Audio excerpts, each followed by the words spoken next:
At the club bar, Sally and Billy flirt and decide to go upstairs together. In Sally's suite, they start kissing. Billy gets her up against the door and unzips her dress. They continue kissing passionately and undressing, and eventually fall onto the bed with him on top of her.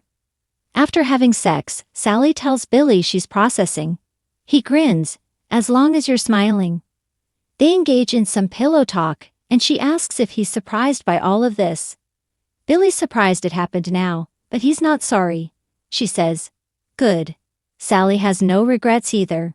She feels lighter, like she was in a cell and the door was open the whole time, she just had to walk through. Billy teases that he's a prison break. Sally feels free. He's happy to hear that. She admits she was hoping they'd end up there. "What about you?" Billy says, "Hell yes. I thought about it." Now he's wondering what took them so long to get there. Sally thinks it's obvious. If they'd done this sooner, it would have looked like revenge sex. Billy says this had nothing to do with payback, right? At the new ranch house, Adam tells his father it's stunning.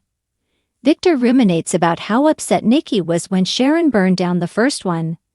Adam thinks his father called him over to discuss moving into the other house. Victor says it isn't, and they're waiting for his brother. Nick arrives and Victor wants to know why Sharon is out on bail after all she's done. He questions her being back on their property. Nick says she's back at home with Faith where she belongs and is already feeling steadier. Victor doesn't give a damn how she feels. After all that she's done, she's back among us? Are you serious? Nick wonders if he's seriously asking him if Sharon's a threat. Adam tries to leave, but Victor wants him there. Adam asks Nick to answer so they can move this along. Nick insists Sharon's not a threat to anyone on the ranch. Victor says she murdered Heather and was more than likely involved in Phyllis' accident. Adam asks Nick if that's true. Nick complains about his father dealing in hypotheticals. Victor hollers that they know what Sharon is all about. She burned this place to the ground.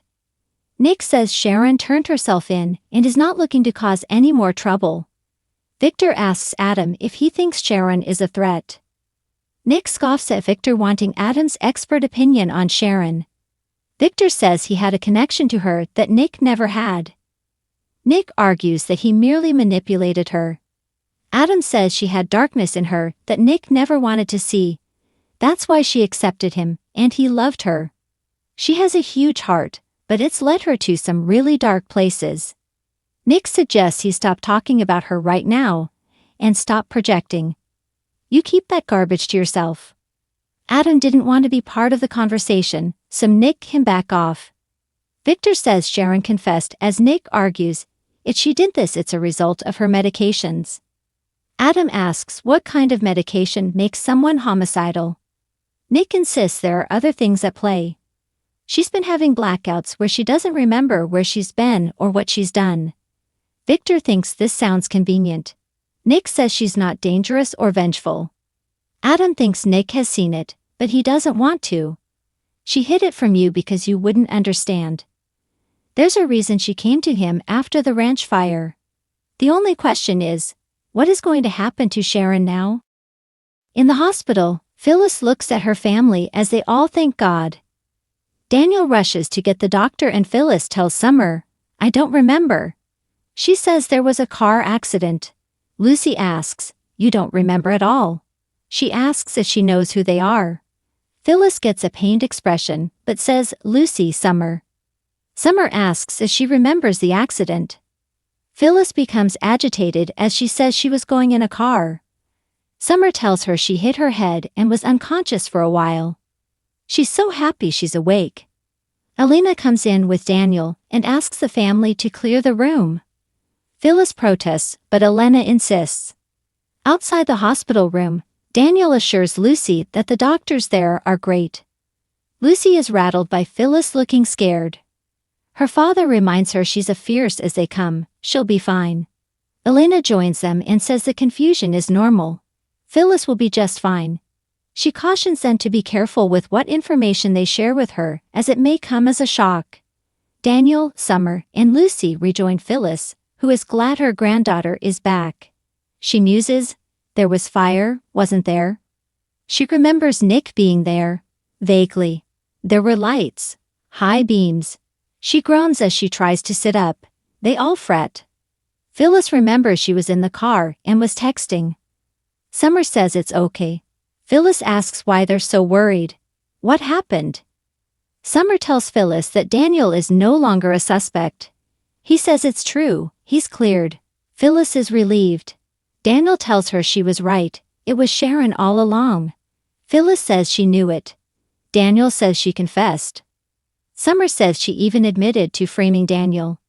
Phyllis cries, "You're free. This never should have happened." Daniel doesn't want her to get worked up. She just wanted him to know she doesn't have to work to clear him anymore. Suddenly, Chance appears. Phyllis invites him in and asks if he wants a big dose of "I told you so."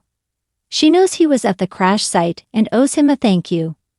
Chance wants to ask her some questions about the events leading up to the accident. Summer asks if this can wait. Daniel suggests they let Phyllis answer herself. Summer tells her mother she doesn't have to do this right now. Phyllis says she's fine. Chance asks them to step out. Summer still thinks it's a bad idea. Chance says he asked Elena. Summer snarks, "You have all the answers, don't you?" The family files out, with Summer assuring her mom she'll be right outside. Phyllis asks Chance what the sentence will be for someone who commits premeditated murder, dumps the body in the river, and frames an innocent man. Life in prison. I certainly hope so. Chance says they aren't there yet. She's out on bail and is consulting with an attorney. Phyllis asks who the hell would want to take that case. Her jaw drops when he replies, "Michael Baldwin." She asks, "What? My Michael Baldwin?" Chance nods. Phyllis becomes agitated. Chance doesn't know what he has planned. Phyllis knew Sharon did this and no one would believe her. Especially you. Instead, you arrested my son. Chance says if there was evidence pointing to Sharon, he would have followed it. Phyllis yells, "There was evidence all over the place." Chance asks her to calm down. Phyllis says Sharon framed her son for a murder she committed. She groans that her head hurts. "Let's talk about how I was run off the road by somebody. Sharon did that too, didn't she? Sharon tried to kill me too." At the ranch, Victor expects Nick to keep him informed. Nick agrees. Victor has other business and announces that he's taken control of Chancellor. Nikki will take the reins tomorrow morning. Adam says Billy's pissed off and looking for a fight. Nick asks his dad how he pulled it off. Victor says he met with Jill and made her an offer she happily accepted. He declares that Nikki will turn that company into a great success, and Adam will spread the news. Adam's happy to announce Billy's soul-crushing loss would be the Newman family's gain. Victor says anyone who comes after them is going to pay. In Sally's suite, she admits maybe part of her wanted to settle the score, but she wanted to prove to herself that she could move on too. Billy agrees. Deep down in the corner of his subconscious, there's a part of him that knows this would make Adam's head explode, but consciously no. "This was all about you." Sally's flattered. He tells her, "You're pretty spectacular, Sally Spectra." Sally is glad the moment happened. Billy says, "And what a moment it was." They kiss.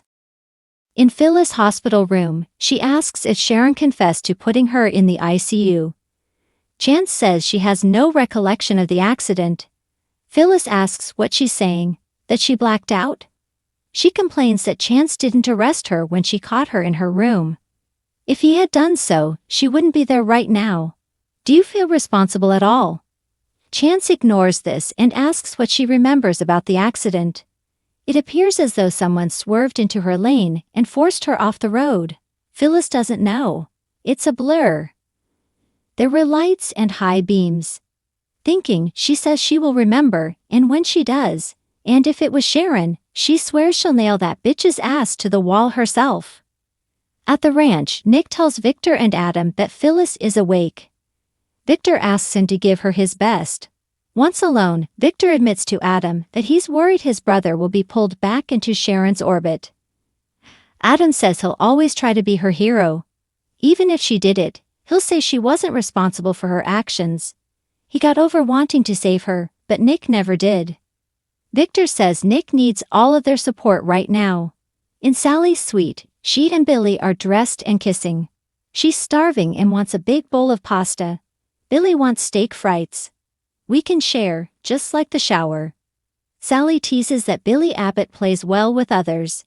He laughs, said no one ever. Sally says they don't know him well enough. They banter some more about food, kiss, and head out the door. In the club dining room, Adam asks Victor what happened with Glissade. His father says he washed his hands of it. It's no longer a priority to him. Adam wonders what changed. Victor says Chancellor is a far more important prize. He didn't want to deal anymore with a trifling cosmetics company. Adam knows he did the whole thing to get to Jack. As Victor answers a message on his phone, Adam looks up and sees Billy and Sally kissing in the foyer. In Phyllis' room, Chance tells Phyllis that it could have been anyone who drove into her lane. Phyllis thinks he's biased. Why won't you just? Suddenly, she stops and asks, "Where's my phone?" Sharon texted her to meet. "Where's my phone? That's the proof." Nick arrives as she says Sharon set her up. "She was trying to lure me onto the road so that I would plow into a tree. She did this.